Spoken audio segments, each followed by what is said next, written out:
So, here we are at the final conclusion of the hewing bench series. I've got it more or less in its final form. There will probably be some adjustment as the block ages out in my shop here and continues to dry out a little bit. But it's usable. It's ready. It's ready to go. And I got all the legs pretty close except for the front left one here. It's not splayed out in that direction quite enough. But again, that's very rough and ready kind of a thing. So that's not too much of a detriment. I'm thinking this is actually going to work really well for me. Hopefully be a little more durable of a bench than my other one. And I did get the height almost exactly how I wanted. So you want your knuckles, while you're standing up straight, you want your knuckles to be able to rest, just hanging your hands down like this, rest on top of the bench. That's what I prefer. There might be some other people who prefer a different kind of level, but it's the same way that you want an anvil to set. I've always been taught that you want your knuckles to be able to rest right on top of the anvil. And as a blacksmith, of course, that's what I'd want in my hewing bench. So all in all, it turned out really quite well. A note on the final fitting and trimming of the legs, you are going to have to finagle this a little bit. So mine, depending on how you made the legs, you're going to have a little bit, maybe an inch of spare material up here on top. And of course, you just want to trim that off. And I also trimmed, you take the shortest leg, if you've calculated, you know, how high you want it correctly, you take the shortest leg, measure it, and then cut the other three to that length. And that's what I did here. And it's always a little bit of a bet as to whether you're going to get the height exactly how you want it on this particular style of bench, but it came out really well this time. And as the bench itself does age, because this has been outside, the block itself has been outside, and the legs have been dried in my shop, it's going to shrink up a little bit, and you're probably going to have these legs, as you use the bench, drive up a little bit through. Not much if you've done it correctly, because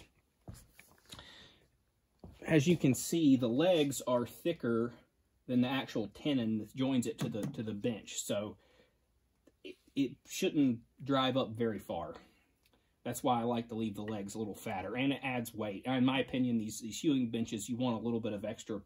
Well, you want as much weight as you possibly can, and assuming you're not going to be carrying this around very much.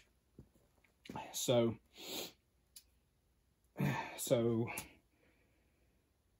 it is a little bit smaller of a bench than my other one. In fact, I'll show you my other bench here. It's a little bit smaller, but you know, that's about a good size, I think. Here's my other one, kind of in comparison, and it's roughly the same height, in fact.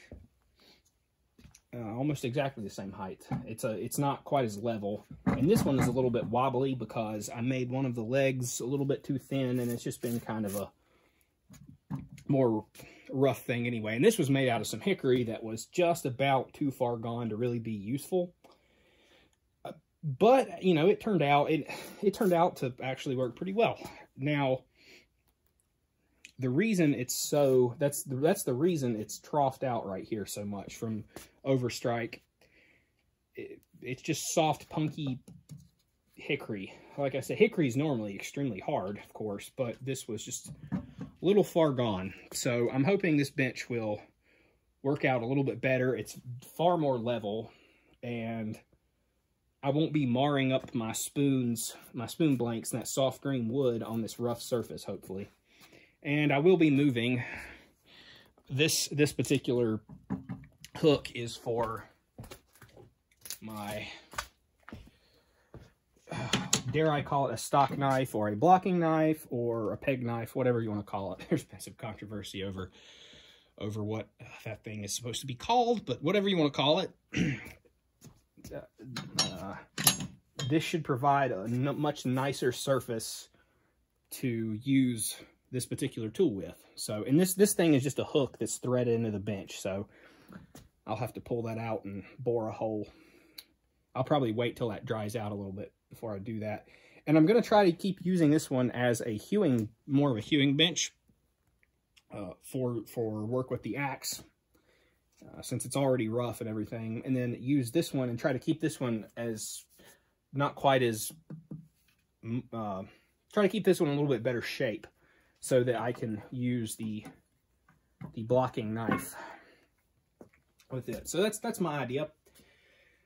But, you know, overall, it really did turn out quite well. I'm quite pleased. So,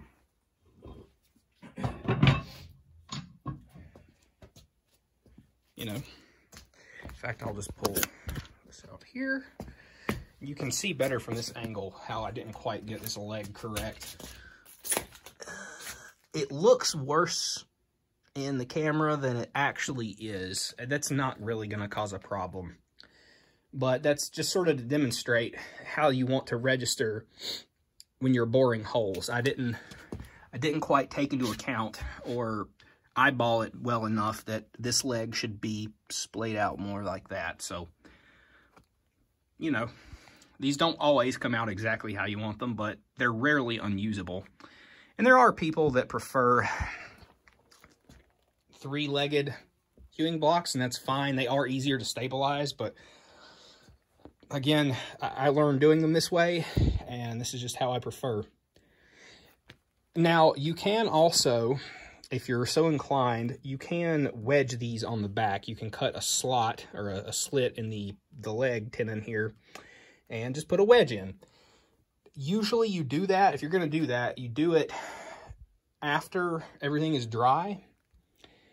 I don't personally feel the need to do that on this or really most anything else, because I use the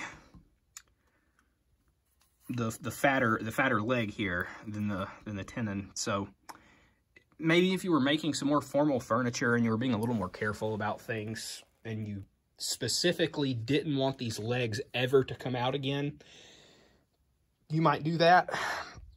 But you know, that's personal preference. But again, I don't think it's necessary in this circumstance, because it's all you're getting downward force constantly as you're using this thing, whether you're hewing on it or whatever. But, and it did, I do have some grass stains and stuff, and it's got all, you know, scuffed up, but it is a very, very nice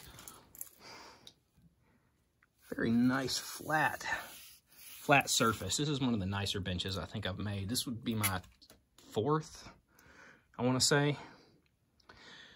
But it's the same way I make all my other tools, like my Roman workbench and my shaving horse. Excuse the clutter. And I did actually wedge the shaving horse.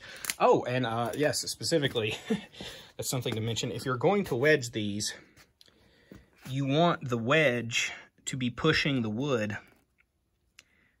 against the end grain, not against the side grain. So if you can imagine driving a wedge into this, it's going to want to split that side grain. In a piece this big, it's not as important, but if you're going to do it, make sure the wedges are, you know, pushing the tenon against end grain, so that way it won't split if you're a little overzealous with it. So,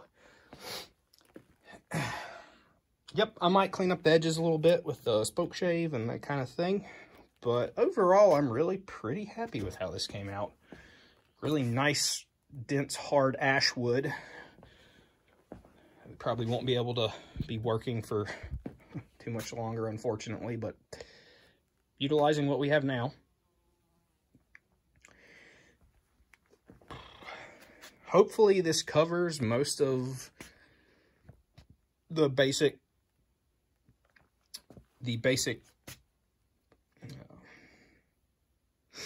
aspects of building one of these. They're really obviously very simple.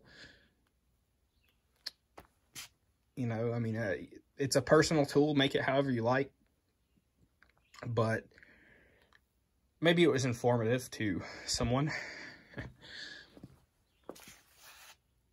Anyway, big thanks for watching, if you have.